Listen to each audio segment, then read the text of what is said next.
बदलापूरमध्ये birthday पार्टीत गुंगीचं औषध देऊन तरुणीवर अत्याचार, मैत्रिणीकडूनच घात। बदलापुरात पुन्हा एकदा एक धक्कादायक प्रकार घडलाय।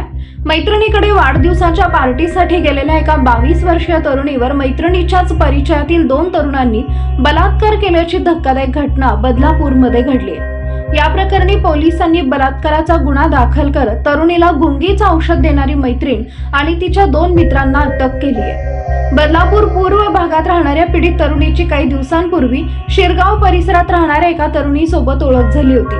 भूमिका असं या तरुणीचं नाव आहे। 2 दिवसांपूर्वी भूमिकानं तिच्या वाढदिवसाच्या पार्टीसाठी तिच्या 2 मित्रांना आणि पीडित तरुणीला आपल्या घरी बोलावलं होतं। रात्री उशिरापर्यंत पार्टी केल्यानंतर भूमिकानं पीडित तरुणीच्या पेयात गुंगीचं औषध टाकलं।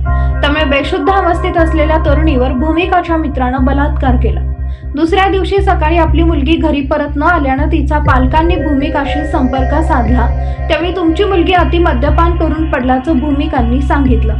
पालकांसोबत घरी परतलेल्या पीडित तरुणीला शुद्ध आल्यानंतर आपल्यावर बलात्कार झाल्याचं तिच्या लक्षात आलं। याबाबत तिनं तिचे पालक आणि पोलिसांना माहिती देताच पोलिसांनी तरुणीची वैद्यकीय चाचणी केली। यात या तरुणीवर बलात्कार झाल्याचं निष्पन्न झालं। या प्रकरणी बदलापूर पूर्व पोलिसांनी पीडित तरुणीला गुंगीचं औषध देणारी मैत्रीण साताऱ्याहून आलेला शिवम राजे वय वर्ष 22 आणि संतोष रुपवते वय वर्ष 40 या तिघांविरोधात बलात्काराचा गुन्हा दाखल केला। या तिघांनाही बेड्या ठोकल्यात। बदलापूर पूर्व पोलीस ठाण्याच्या 4 ते 5 तारखेच्या दरम्यान एका ठिकाणी वाढदिवसानिमित्त एका महिलेने पार्टी ठेवली होती। त्यामध्ये तिची मैत्रीण आणि 2 पुरुष त्या ठिकाणी त्या वाढदिवसाला हजर होते। हजर असताना त्यांनी केक कापल्यानंतर मद्यप्राशन वगैरे करून ज्या मैत्रिणीला आमंत्रित केलं होतं त्याच्याबरोबर त्या नशेचा गैरफायदा घेऊन त्यांच्या एका मित्राने तिच्याशी अत्याचार केला आणि कोणी केला हे तिला सांगता येत नाही, कारण तिला त्या गुंगीमध्ये होती। एकतर तिला दिलेल्या गुंगीचं औषध असेल किंवा दारूच्या नशेत असेल।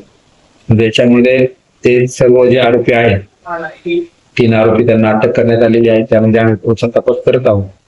त्यांची पोलीस कस्टडी घेण्यात आलेली आहे। पुढील सखोल तपास आमच्या महिला पोलीस निरीक्षक अनुप शर्मा व पोलीस निरीक्षक गुन्हे गज्जल साहेब यांच्या मार्गदर्शनाखाली आणि आमच्या मार्गदर्शनाखाली तपास सुरू आहे।